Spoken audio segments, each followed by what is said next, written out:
السلام علیکم ورحمۃ اللہ وبرکاتہ۔ کیسے ہیں آپ سب پیارے بچوں؟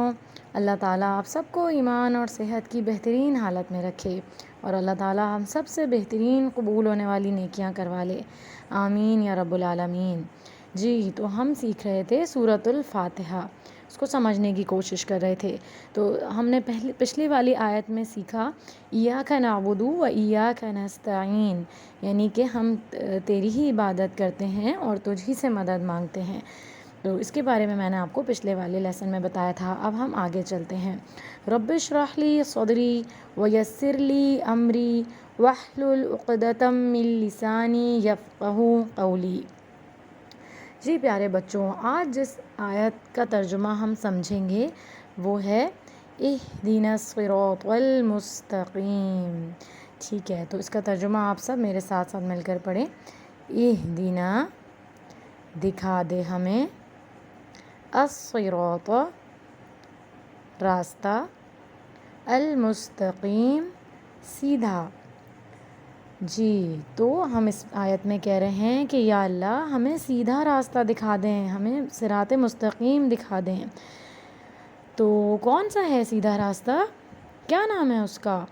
جی صراط مستقیم، یعنی وہ راستہ جو ہمیں اللہ سبحانہ و تعالیٰ نے بتایا ہے قرآن میں، اور حدیث کے ذریعے رسول اللہ صلی اللہ علیہ وسلم نے بتایا، اور قرآن و حدیث دے کر ہمارے اللہ تعالیٰ نے ہمارے پیارے نبی حضرت محمد صلی اللہ علیہ وسلم کو بھیجا، دنیا میں ہمارے لیے بھیجا تاکہ ہم ہدایت حاصل کر سکیں، تاکہ وہ ہمیں اللہ کے حکم سے اللہ کا پسندیدہ راستہ دکھا سکیں۔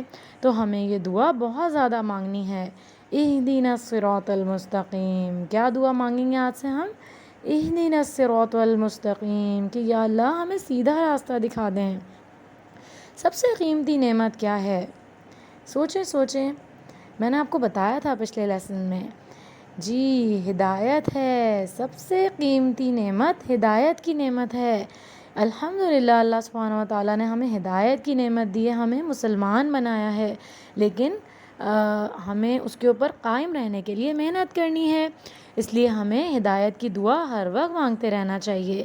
دن بھر کی فرض نمازوں میں بھی ہم جو ہے وہ 17 مرتبہ یہ دعا مانگتے ہیں، اہدنا الصراط المستقیم۔ نماز میں ہم سورۃ الفاتحہ پڑھتے ہیں نا، اس میں تو اللہ تعالیٰ ہم مانگ رہے ہیں اس میں کہ اللہ تعالیٰ ہمیں ہدایت دے دیں، کیونکہ ہم سب کو ہدایت کی ضرورت ہے۔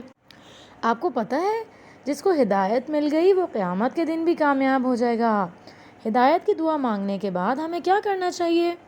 ہمیں قرآن سمجھنا ہے اور پیارے رسول صلی اللہ علیہ وسلم کی سنت بھی سیکھنی ہے اور ان کی احادیث بھی پڑھنی ہے۔ انشاءاللہ سیکھیں گے نا آپ سب؟ انشاءاللہ۔ اور کبھی بھی کسی کو زبان سے برا نہ کہیں، جو بھی آپ کو ستائے تو آپ نے کہنا ہے کہ یا اللہ اسے نیک ہدایت دے دیں، اور یا اللہ ہم سب کو نیک ہدایت دے دیں، ہمیں صراط مستقیم یعنی سیدھے راستے پر چلا دیں، جو راستہ یا اللہ آپ کو پسند ہے آپ ہمیں اس پر چلا دیں۔ اللہ تعالیٰ ہم سب کے لیے صراط مستقیم پر چلنا آسان بنا دے اور ہم سب کو نیک ہدایت دے دے، آمین یا رب العالمین۔ ملتے ہیں اگلے لیسن میں۔ جزاکم اللہ خیرا کثیرا، سبحانک اللہم و بحمدک، نشہد ان لا الہ الا انت، نستغفرک و نتوب الیک۔